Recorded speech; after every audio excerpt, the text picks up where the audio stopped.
Hi there, it's me again. It's Ramesh, and I'm going to talk about an example teaching situations where I want to immerse colleagues or students in a virtual environment. In this case, it's a virtual representation of a Japanese temple, and we are going to talk about the various artifacts that we see in this temple, and then we'll have a chance to go and visit a 3D world that has a selected piece from this temple that we actually built in the virtual environment, and we'll discuss about that. Okay, so let's begin. All right. So hi everyone, John, Nabel, and Ludo. So thanks for coming and visiting. I wanted to show you this Japanese temple. So right now I am zooming into a poster just to show a picture of the Ryōan-ji Japanese temple. I apologize for the pronunciation of the name, but one of the main features of this temple that is of interest to me at this time is the Zen garden, which is basically a dry garden, and it consists of stones.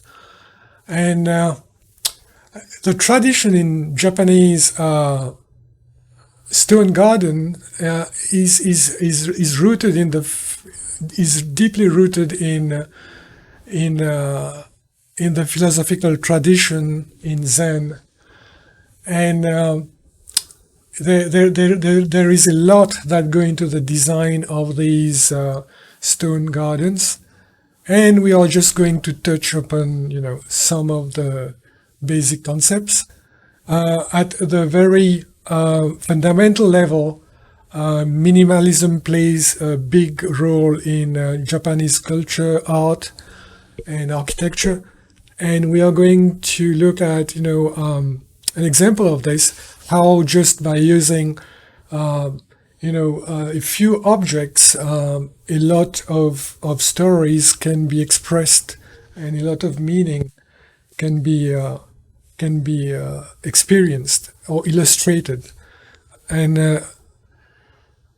but for now, I wanted to show you guys, if you have a chance to look at the various posters, I think the first one where John is standing, you can see that there is a monk of the temple raking the sand. I don't know if I should call it a sand pit, if it's the right term. So I apologize if I don't have the correct terms. But he's raking the sand, and the lines that are drawn on the sand, even that has meaning. And in this case, this seems to be like waves, water waves. So you can see, if I zoom a little bit on this picture, you can see the circular traces that arose due to the raking all around these stones. And you can see that on the stone you have moss that grew, and in fact it does look like a little diorama, and it looks like you have little islands in the sea, and the rocks are mountains, and then you have forests all around these stones. That's the very simplistic interpretation of things, but it does give that first impression. If you have any questions, anyone, I'll be very happy to address the questions, and feel free to interrupt me at any point. The second... Wondering, how old is this art? Centuries. That's probably thousands of years old. I mean, it's I can't remember the exact date, but it's like, it's very, very old. And I was checking the Wikipedia, and I did see, that it's very old, certainly before Christ. So I have to check the information, but certainly, definitely very old. And I suppose there's a lot of style too. yeah, there are different, there are like Shinto traditions and Taoism traditions. There are so many different styles of Japanese gardens, and some are really deeply rooted in the philosophy of whatever tradition was very popular at that time. And there are a lot of meaning to the stones themselves. It's like, at least I think for the Shinto tradition, the sen is a symbol of purity, and it's like it's very important. And in an analogous way, you can think of the sen as the space between concepts in your mind, and the stones could represent like mental objects and events. And all around is like the space around all these thoughts and concepts. And most of these expressions are really influenced by this worldview. So the second poster next to that picture is basically like a top view of the sand of the dry garden, of the stone garden, and I used this as a map for me, like to recreate a model of this garden that we could visit later on.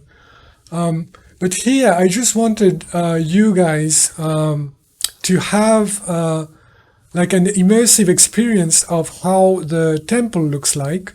And if you look at the fourth poster in that line, this is actually like a top view of the space, and I got this image from Google.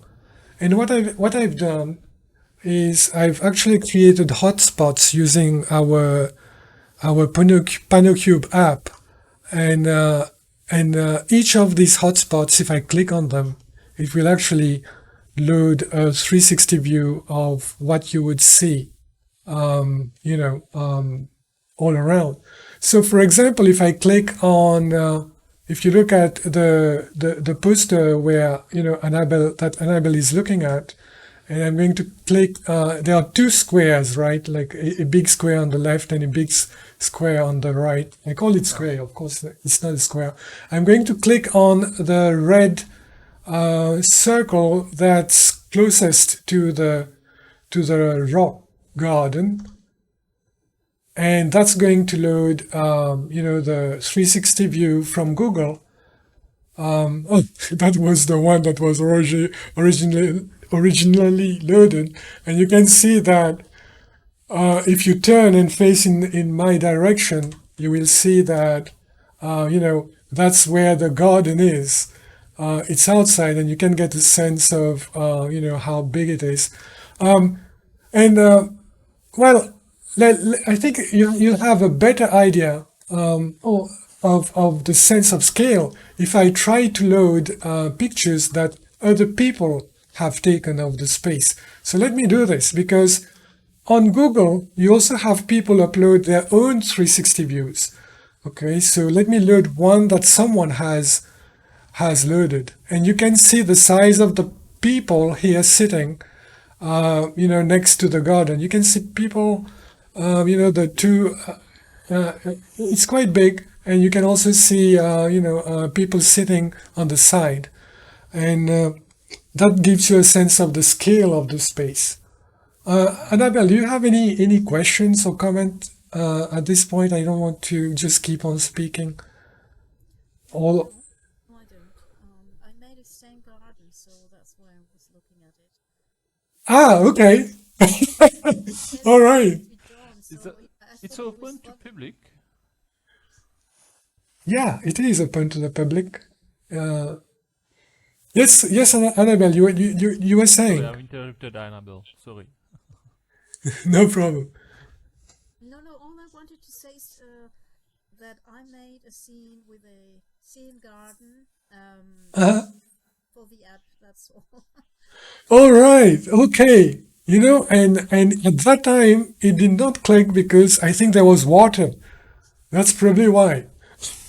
But it's difficult to recognize when you have stones and No, I and made another one. No, it's called Zen garden. Maybe we can have a look at it later on. okay. All right. It's a nice scene, that one. I was looking at it this afternoon, and it's a really beautiful scene. Yeah. So maybe one of the features of this app that I found interesting was that if you look at the third poster and maybe the fourth one, you can see the satellite view. And the reason why I actually put one next to the other, it's like you can, for example, if I'm clicking on the topmost red circle, you know approximately where you are standing in that space where the real world garden is, and you know that you're facing the back. I'm just like moving around my camera and filming of the temple, and you can see that they don't only have sand or not sand and rock gardens, but they also have gardens with plants, and they have their own tradition and how they use symmetry in their garden design, and how they use space and balance and all these different factors. So I was thinking when I was looking at this Google map, and if you look at the blue path, this is actually something when you visit the Google Surround pages, the street maps, you can actually walk along these blue lines, and you can walk all around the Japanese garden in the various sections. We could do something similar if we had many more red dots, and maybe transport our students or our visitors together with us, along a path. So the way I view this is maybe it's like a kind of a group tour situation, and we can actually show all the various objects that one can see together. So I was thinking, as an EdTech designer, it's kind of, now we are using this 360 view more like an additional aid to add immersion. We of course are not using something like photogrammetry, where we would need to capture the whole temple in 360 and then render it in world, and have our students visit it. This approach is kind of more like it stands in between, a map, which is like, or a picture of a place, but then it's an additional representation of the space, and it allows us to see all around and get an 360 view of everything. And even if you want to go inside the temple, so if I click, let's say, a different red dot, we can see that how things look like inside the temple, and we can see the Japanese writing on these display boards, and the corridors, and the sense of space, and the use of the materials, the building material, etc. And it's very immersive, isn't it? I mean, you do feel like you get an impression of what it must be like to be in the actual building. Yeah. And I think that for someone who is well versed in the subject matter, even from an architectural perspective, or from a language perspective, or from a philosophical perspective, they'll be able to find interesting objects in there to point to and talk about. So that's kind of interesting for me. And the other advantage that you would have with the immersive environment represented like this is with our app, we can even stick labels and pictures on top of the walls. So maybe we can annotate various objects directly on the scene. So that's something that I would like to explore maybe later on when I have more time to play with these things. But I think to keep the video short, what I'll do now, I'm going to teleport you to the place where I kind of try to replicate a replica of this. Replicate a replica. Sorry about that. I'm going to make a model of it, and then we can walk around this garden in the virtual world. I tried to maintain the scale as much as I could. Of course, the colors and things like that, we can play with the colors and try to see, but well, it's kind of interesting. This model was created I created this after after binging on a TV show last night. So I actually finished it at around 11. No, it was like 12:30 at night, and the whole setup. I was thinking okay, that's a simulation of how much time teachers have to spend on the materials for their lectures and classes. And I was thinking, okay, so basically this is the kind of if you focus on the scale and size of the objects in the garden, that's how it would look like. And I was thinking, maybe the green is too green and all that. So we could change the colors maybe. One of the things I did not realize when I was watching the stone gardens in those Japanese temple is how much change even those dry gardens go through. Because at first I thought that they would not, it's just stone and sand. But then when I saw that there was actually moss on top, then they also change. I mean, with seasons, you will find that the color of the moss changes with whether it's summer or winter, and so it's not exactly like a static display. It kinds of changes. Well, so for here, I was kind of researching about the meanings. And there have been so many articles written about, what all these stones mean. And again, I mean, there was some articles coming from a purely, philosophical Zen perspective, talking about the sand and the sea as being, the spaciousness, between manifestations like ideas and objects, mental objects, as stones and other things. And then there are some more mythical interpretations where people have given meanings to these different stones, like the biggest stones could be, the Buddha, and the little ones like the disciples, and then there'll be stories, woven around all these things, and there'll be like tigers carrying, cubs across the ocean and things like that. But those are very.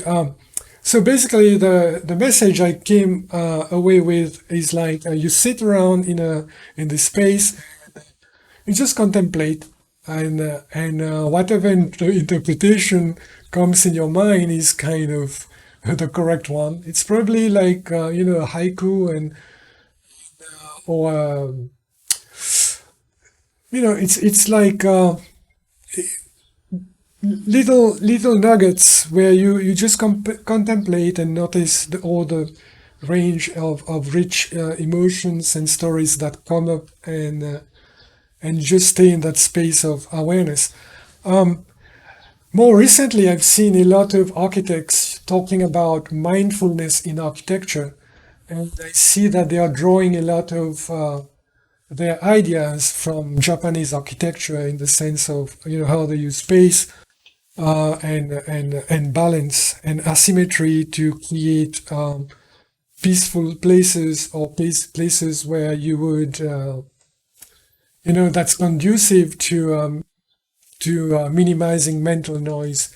I think those are interesting ideas to explore, and basically that's what I wanted to share with you. And it also serves like a good example, I think, for other educators out there who want to get a sense of in practice, how it feels like to use immersive worlds for education. It's not straightforward for people joining this field, just by showing maybe myself talking, showing video clips, because we need to show how these objects are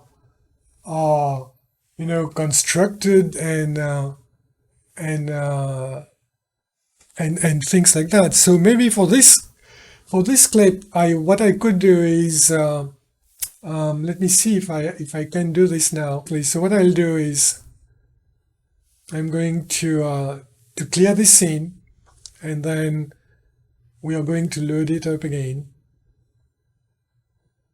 So just some advanced notice. Oh, am I clearing? Oh, I'm actually clearing something else, I imagine. I'm actually clearing the whole island.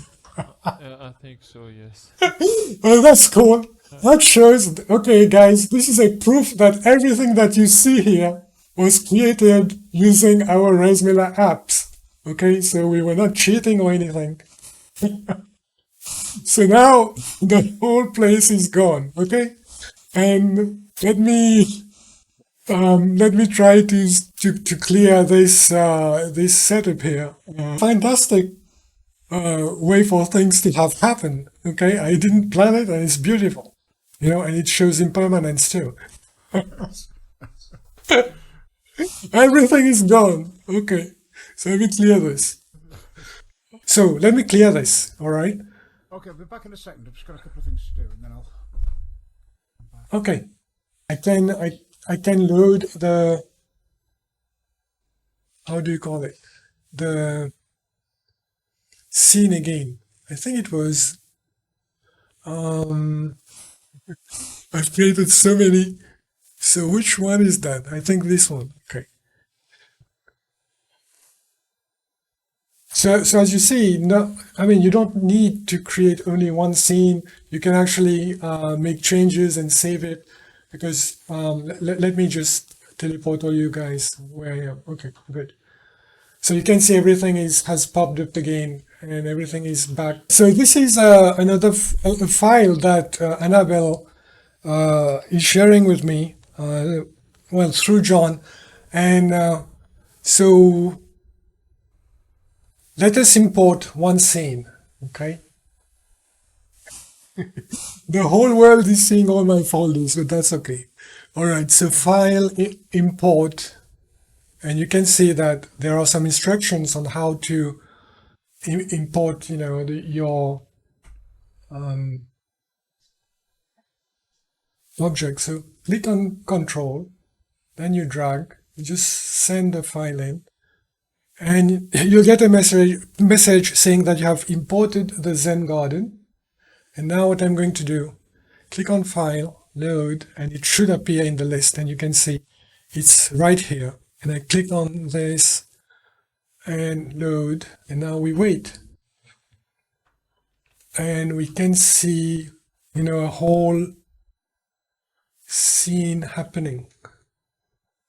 It looks more complicated than the one that I showed. It's got many more stones. Can you hear me, Annabelle? Yes, this one is the whole scene is a Zen garden. Everything. Ah. Walk around the Zen garden. Ah, okay. All right. I was thinking you used a Zen garden in the real world and you created like a replica of it. No, this is all my own creation, my imagination, and I wanted a huge Zen Yes, very nice. Excellent. Yeah, Wherever you walk, it's the same garden, everything. So it starts in the center, and as you walk around, you can see different things. right, right. If you look Yeah, from above, you will see. yeah. So let me take a top view of the place. And you can see this very nice, that is so beautiful. It looks Yeah, like uh, like a weaving, something that you would find on a, I don't know the term, but yeah, it looks very nice as a design from the top. Sort of concentric rings of hexagonal tiles. Yeah, and with all these snap to object functions, it really helps, create all these objects and make them align perfectly. You can see this perfect alignment everywhere, and and a lot of the nitty gritty part of building is kind of taken care of by the app. So that's a very, very good illustration of that. So I think that let's close this session here, and I think in summary we have been able to show you how to bring your students into a shared environment and explain the various subject matter that you are interested in, and I think that we have achieved the goals that we've set that we've set for ourselves for this clip. So I want to wish you a good day, and John and Abel and Ludo, thanks for coming to help me out. A pleasure. All right. Okay, bye guys. So I'm just going to Bye. bye. All right. Okay, bye. Peace.